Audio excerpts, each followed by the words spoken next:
one more concept we need to look at, that is mythology. So tomorrow we will look at Nyama in detail. It's an interesting concept. Today so we look at mythology. So magic and mythology. What is mythology? Generally we know what mythology is. Virtually all these characteristics of other religions are missing in African animistic cults.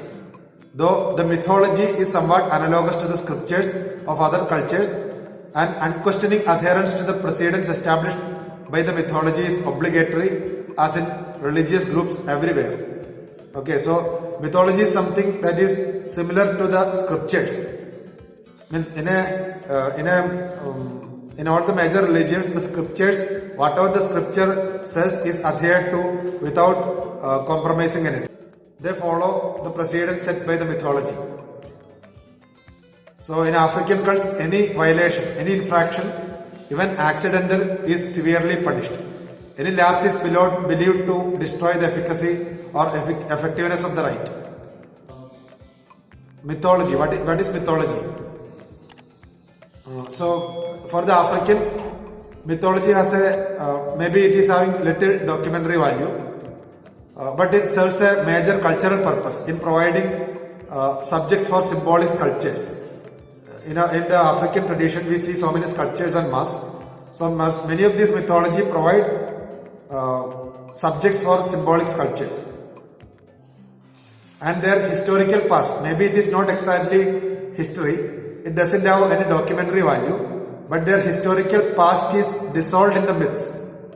In their myths, in one way or other, we can excavate in order to find their history. They may not be well documented or anything, but some of the events will be flashing in their mythology. The historical past of the natives has dissolved in their myths. And the number of African myths cannot be estimated. There are so many myths, and each of the myths, there are more than 1,000 tribes in Africa, and each of them has a vast number of myths associated with their tradition, with their history. And written literature is not much there, and for centuries it has been existing through oral tradition. It has been existing through oral tradition for most of the time. And some of the modern scholars, they have tried to collect these myths and classify these myths, and they have published some of them. So a French writer whose name is Blaise Cendrars, in his Anthologie Nègre, he has offered a sampling of these myths. Not every myth is there. He has just provided samples for different kinds of myths. About 100 legends selected from 591 African languages and dialects. He subdivides them into myths concerned with cosmology, myths concerned with fetishism, totemism, fantasy, stories, and poetry. So these are the different kinds of myths. Myths associated with cosmology, fetishism, totemism, fantasy, tales, and poetry. So for each of them he provides certain examples, samples. And how does this myth originate? How does the myth of the Africans originate? So there are different ways. An explanation is dream to communal fantasy. Dream to communal fantasy. So it is possible that some of these myths began with the recital of the chieftain's dream. The head of the tribe, he has some kind of dream when he is sleeping, and that has been recited. Since the primitive people considered dreams as a part of their everyday life, and they used to seek guidance for future action through their dreams. So where they wished, they should be shown a way in their dreams, how to act in the future. So that belief is there. And when the chieftain recites the dream, the reciter might have been accepted both by the narrator and the audience as something real, not as something that is not true. Or today we know dream is not a reality, but they considered dream as a reality. So they took it as a reality and repeated in the future recitals as actual occurrences. So the dream of the chieftain was probably repeated in future recitals as future occurrences. The succeeding narrator possibly selected and emphasized those features which corresponded with their own desires.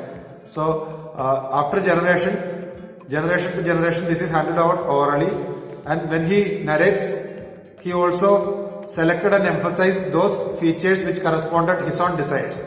Thus the original dream might have grown into a communal fantasy or a myth.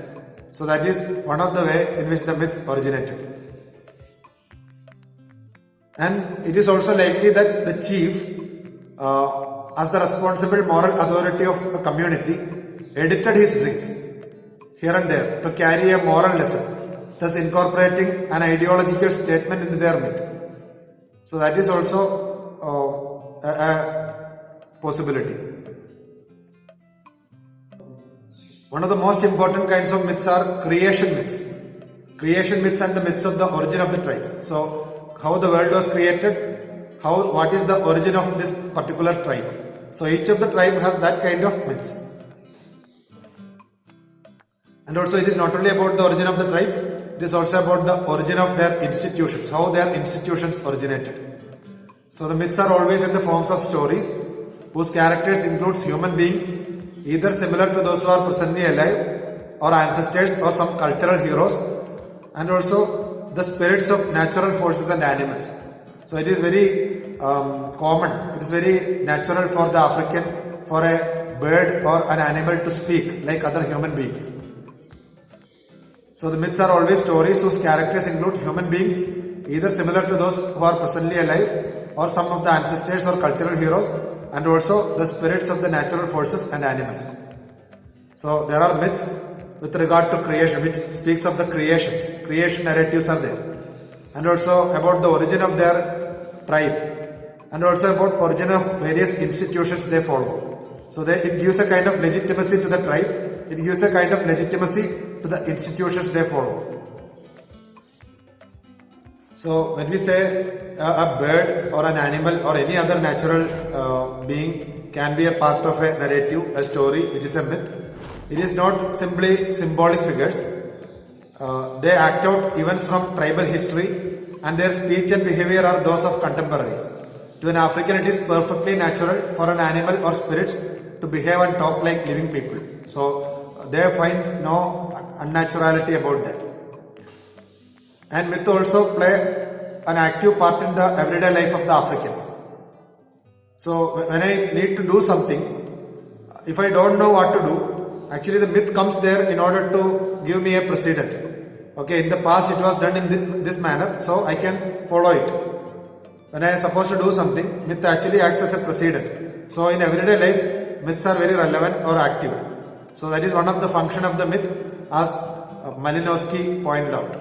He is a scholar. So they not only supply accounts for the origin of the tribe, as Malinowski pointed out, it relates precedents to present day beliefs, actions and codes of behavior. So the myths play an active role in the day-to-day affairs of the African people. And it is taken for granted that beliefs and practices have existed unchanged since their adoption. Thus, the reference to the precedent codifies and sanctifies the beliefs and places them beyond question or change. So it has a juridical force. So when it is a precedent, you are not supposed to change that precedent. You are supposed to follow that. So the belief and practices which they follow existed unchanged since their adoption. According to myth, magical or religious ceremonies or actions produce results for the forefather. Therefore, efficiency of the ritual is assured. So whatever rituals they do, it was effective for the forefathers. So I also believe it will be effective for me. So there is a kind of faith in these myths. So the faith in myths is incomparable to the faith in the scriptures, because the myths also lay down laws of ownership, laws of behavior, and they can be compared to some kind of legal codes, and it accords a high place to the precedent. The sacred myths are preserved by the secret societies and recited in special language understood only by the members. So again, there is a reference to secret society. We will come to it later. The sacred myths are very often preserved by the secret societies, and it is recited in a special language which the outsiders may not understand.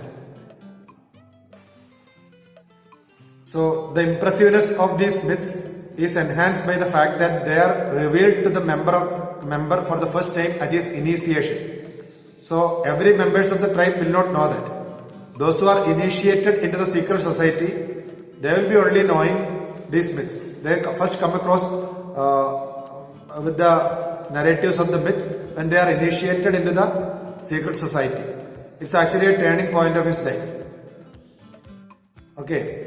The impressiveness of these myths is enhanced by the fact that they are revealed to the member for the first time at his initiation, the turning point of his life, when the fears have been excited, when he has been subjected to ordeals of pains and endurance, and when his tribal identification has been dramatized to the utmost. So the initiation ceremony is something that includes some ordeals of pain he has to endure, and he identifies, his tribal identification is dramatized through certain rituals and all. So it is at that point these myths are revealed to him. The narratives of the myths are revealed to the member. So every subsequent reception of the myth is bound to evoke some strong emotional resonances. And myths are also sources of art. So whatever we say African art, they have some kind of founding in myths. Myths are peculiarly accessible to the psychoanalytical approach. They are symbols showing strong similarities to dream symbols and expressing similar repressed desires, fears and compulsions.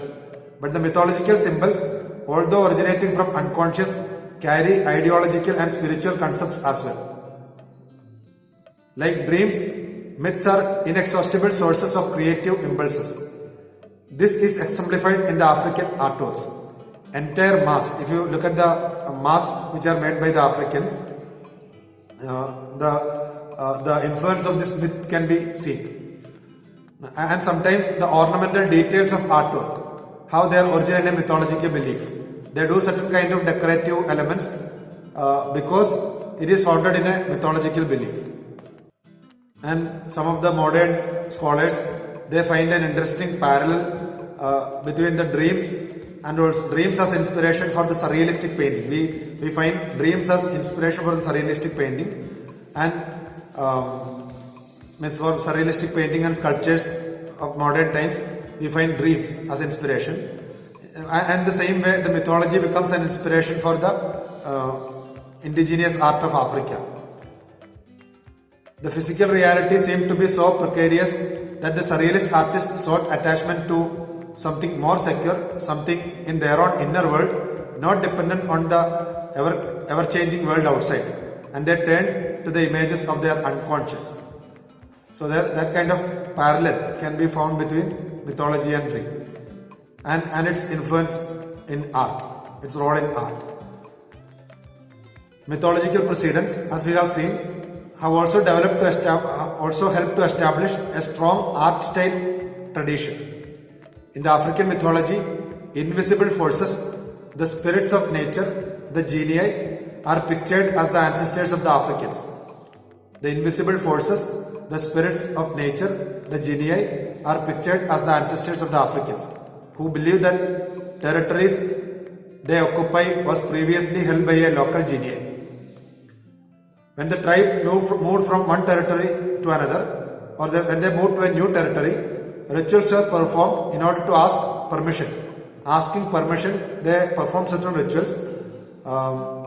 Actually, they were asking permission from the spirits who are the former inhabitants of the new ground, which they are going to occupy. So that kind of practices are found among them. So we look at some of the images now, which are associated with these kinds of myths. So for the Dogon tribes in French Sudan, they have a creation myth. For the Dogon, they have a creation myth, means which is 800 verses long. The creation myth of the Dogon is 800 verses long. And local genii, animals and mythical red men are the joint ancestors of Dogons. The local genii, animals and mythical red men, they are the joint ancestors of Dogon tribe of French Sudan. It is narrated in the creation myth, which is 800 verses long.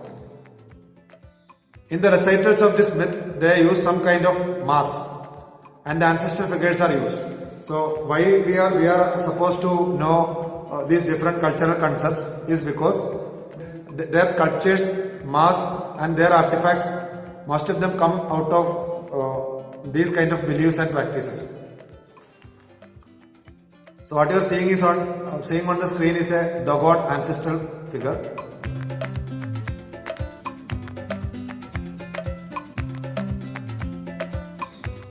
So these are a Dogon ancestral couple.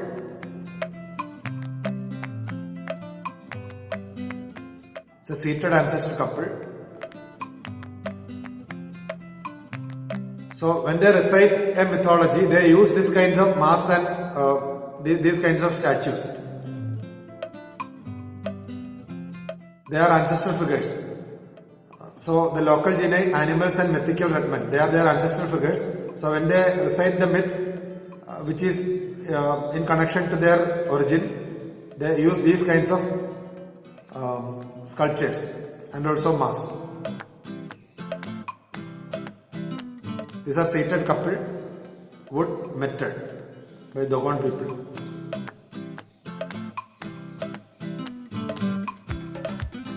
It's another ancestral figure of the Dogons. There is another Dogon figure.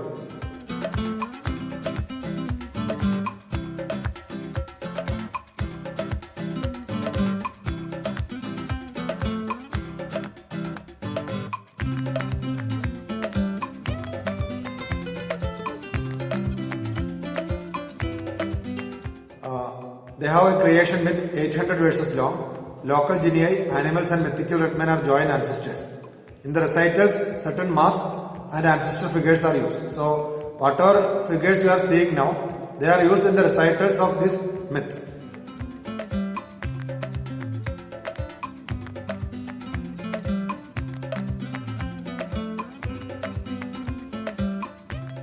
There are other tribes also.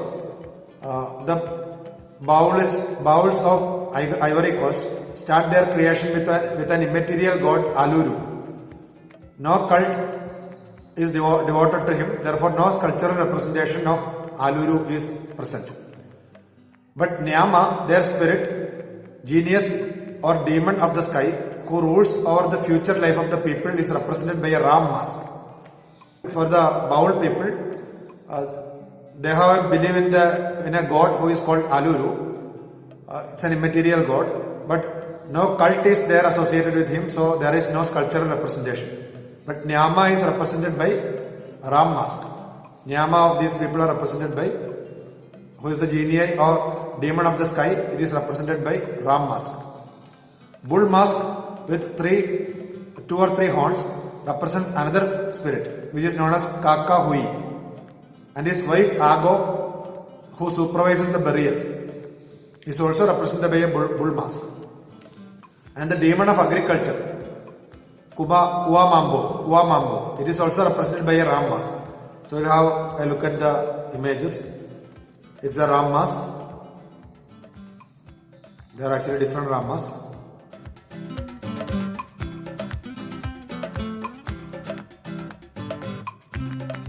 So ram masks actually represent the Nyama of their spirit, a genius or demon of the sky, who rules over the future of life of the people.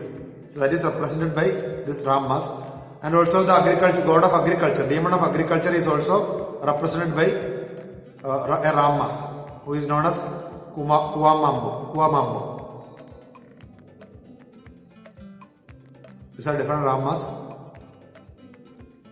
Another ram mask. It's a demon of agriculture, Kuamambo.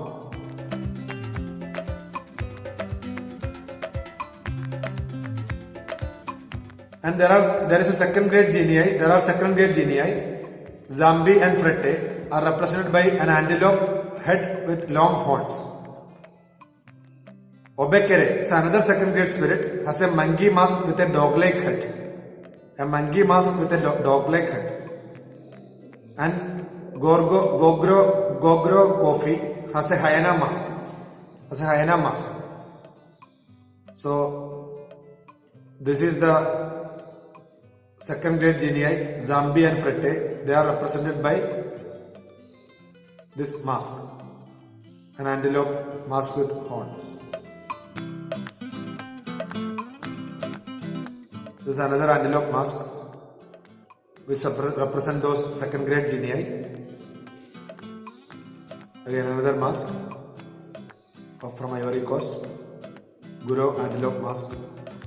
And Obekere. Obekere is another second grade spirit, has a monkey mask which is represented. So you find a monkey, two monkeys above the mask, like a superstructure over the mask. African Yaouré monkey Baule mask from Cote d'Ivoire. This is a hyena mask which we saw. Another spirit, the Gogro Kofi has a hyena mask. Gogro Kofi, bowls of the Ivory Coast. Gogro Kofi has a hyena mask. If you try to understand the African culture, we may continue an endless enumeration of spirits, demigods, second grade genii, etc. So it is very difficult to figure out what mask is representing a particular genie. I mean, very often it is very difficult to determine whether a mask refers to a myth, or it refers to a totem, or it refers to a supernatural being, whether it embodies the protective spirit of a tribe or a secret society. It requires a long and careful study. It is very difficult to understand. Actually, I am not even an authority to figure out what I was teaching for last 2 years, but I am not an authority to easily identify what kind of mask it is, what it actually represents. It requires a very long, very thorough, very careful study of the culture of Africa, and also these artifacts which we acquire from Africa.